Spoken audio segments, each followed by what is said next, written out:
Hello, and thank you for visiting my site. I am Beth Tyson, the author of A Grandfamily for Sullivan.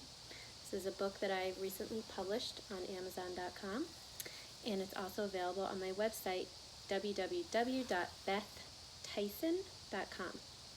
So today I'm coming to you with a interview / reading of the book A Grandfamily for Sullivan. The reason why I am doing this today is because we were all stuck at home with this pandemic and craziness of social distancing, so I wanted to find a way to reach my readers that was convenient for everyone. I also had a lot of cancellations for readings and events, so this was a great way to connect with you all, and I hope that you like the story, and I hope that you can share with me your thoughts. I want to start off with a quote that I recently heard. It's been said to be by Glennon Doyle. It's also been said by Nelson Mandela, but something on the variation of this. The strongest people are not built by never overcoming anything. They are built when they overcome and overcome and overcome. And I think that's a really important message right now for all the uncertainty that we're facing with this pandemic. So, I wanted to do a little author interview and a reading of the book. And one of the most frequent questions I get is what inspired me to write Sullivan's story. And that would be my own experience as a family therapist with children in the child welfare system. Kids who were being raised by their grandparents when their parents were unable to keep them safe for any number of reasons. It could be addiction, it could be incarceration, it could be mental health issues, disabilities, or even death. So I worked with kids that were exposed to trauma and were really struggling to cope with the hard times they were going through. And likewise, the grandparents or the foster parents were also struggling to cope with the behaviors of the child in their home and just feeling really lost about how to connect with them and help them to manage and regulate their emotions. So I decided to write my book for this very vulnerable population of children and families who really could use some recognition and support.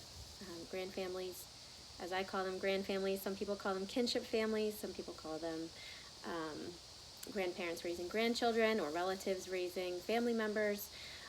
I wrote this book for them because they really don't have any books that exist on this topic, and I thought there was a real hole in the market for it, and I wanted to provide children with an example of strength and resiliency after hard times, and also an example of another child who's going through something similar to them. So, a little bit more about the book. I wanted it to be hopeful but also realistic. So the story, it has some hope in it, but it deals with the really raw, hard questions and emotions that a child whose world is suddenly turned upside down is facing. And it addresses them in age-appropriate, kid-friendly terms so that parents can speak confidently with these children about what they are going through. Because that was another issue that I saw, was that a lot of times people just don't know how to talk about hard things, and I wanted to help them. So here we go. I'm going to read a little bit of the book, or all of it actually. And so this is the cover.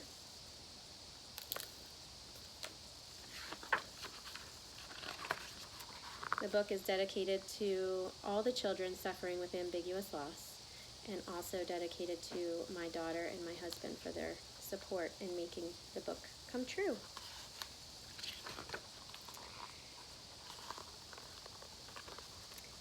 So here's the first page. One day my entire world flipped upside down. I left my home quickly and moved to Grandma's house. Nervous energy filled my body from head to toe. My belly buzzed like it was full of bees. I didn't know why I had to move, and I needed to find out.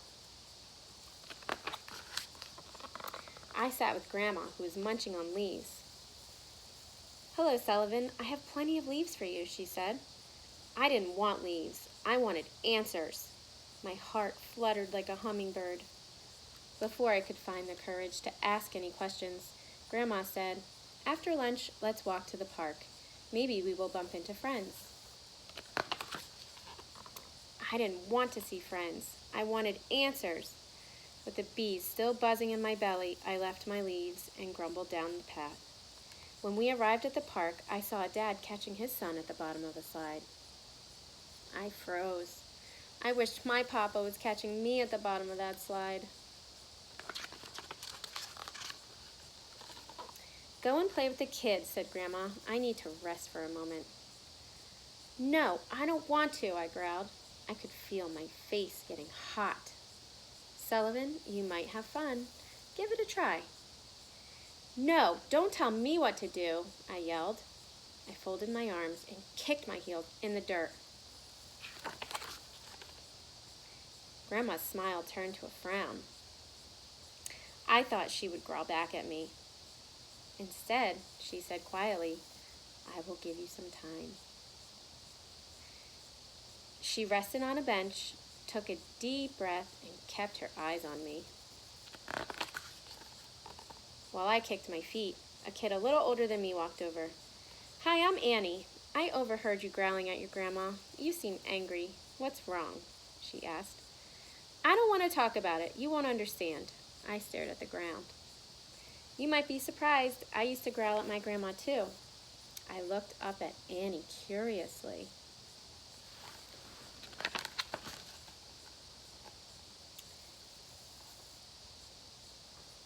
Really? How come?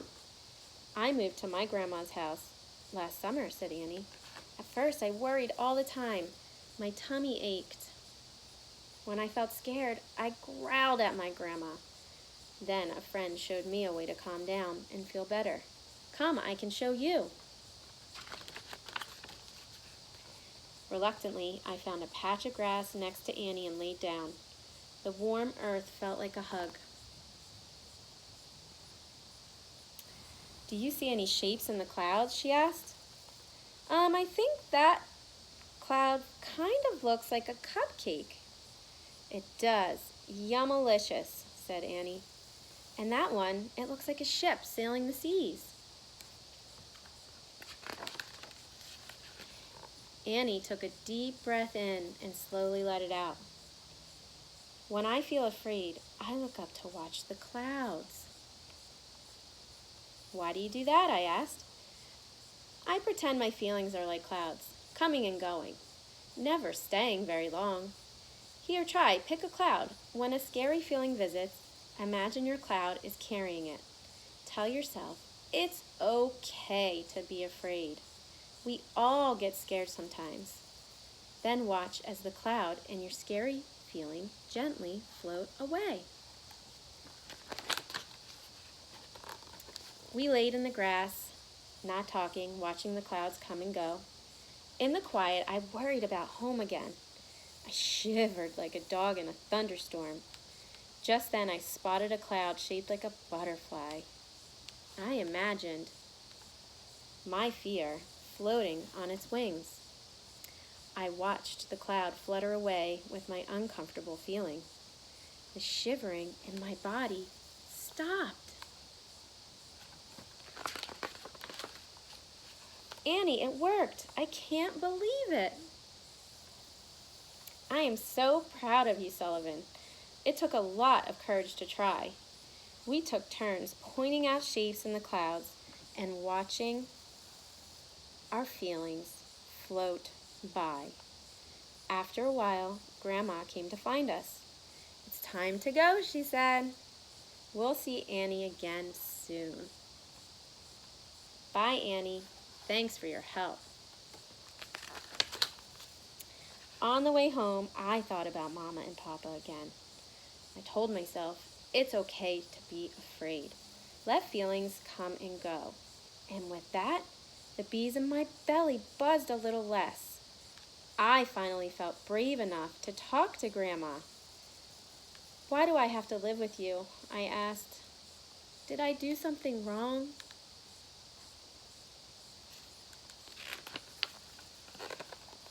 Grandma stopped in her tracks. Sullivan, you didn't do anything wrong. Your parents love you, but they are unable to keep you safe. I will take care of you. You will be safe with me. Grandma, I'm worried about Mama and Papa. Of course you are, Sullivan. I worry about them too. I don't have all the answers you deserve. That can feel scary. But I'm here for you, always. We are a grandfamily now. She nuzzled her black sandpaper-like nose against mine. I'm getting choked up over here, just reading. Arriving at Grandma's house, I felt my heart sink. I missed home and all my familiar things. Will you watch the clouds with me, Grandma? There's something I need to do. We climbed to the end of a branch and looked up at the sky. With the comfort of Grandma's paw on my shoulder, I said, "Do you see that heart-shaped cloud up there? It's holding my sad feelings about home. Will you stay with me while I watch it float by?" "Certainly," said Grandma. As the cloud came closer, the sad feelings rained over me. Grandma snuggled me in tight. I clung to her fur. After a time, the dense cloud passed us by.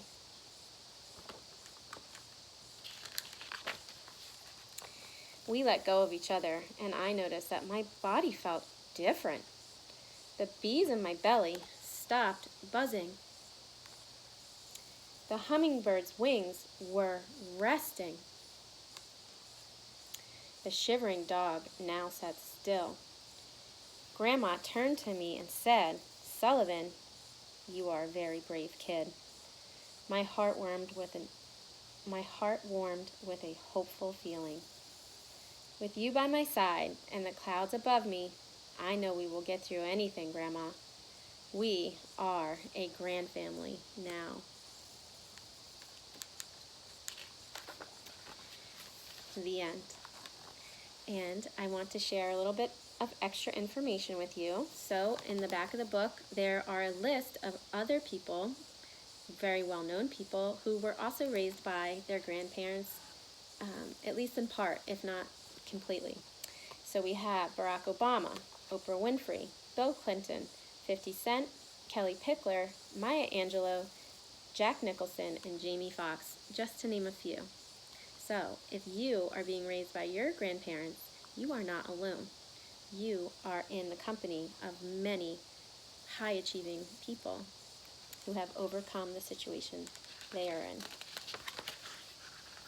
I also have some coping skills to teach you. So, you can remember RATS, R-A-T-S.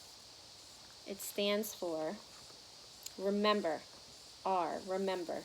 Big feelings are a natural part of life. It is okay to have scary thoughts. It really is. It is okay. We all have scary thoughts sometimes. You can let them come and go. Ask. Ask to take a break if you feel upset. Take a minute to scribble, do jumping jacks, get your body moving. You can even give yourself a rub on the arms or a tight squeeze if you're feeling really scared or alone. And that can help. Tell a friend. Tell a friend, a teacher, or a parent how you are feeling. When you get your words out into the open, it can really help you relax and calm down. You can also write how you're feeling, and that will help as well. So keeping a journal about what you're going through and what you're feeling each day can help you feel more relaxed and help you sleep better at night. So consider writing things down as well as talking about them. And stop what you are doing and notice one thing you can feel, hear, see, or smell. This is called a grounding activity and can help you feel calm. So how you do this is, it's basically if you're feeling really upset and really panicked and shaky inside, and those hummingbirds are flapping their wings really fast and you're feeling sort of funny in your body all over, one of the things you can do is look around the room and start to notice. Say to yourself, I can hear the clock ticking. I can hear a car going by outside. I can hear the air conditioning humming or a fan on. And go through a list of at least 5 things you can hear, smell, see, and touch. And this will help your body calm down. I will be back to visit soon, hopefully, and I hope that you enjoyed my story.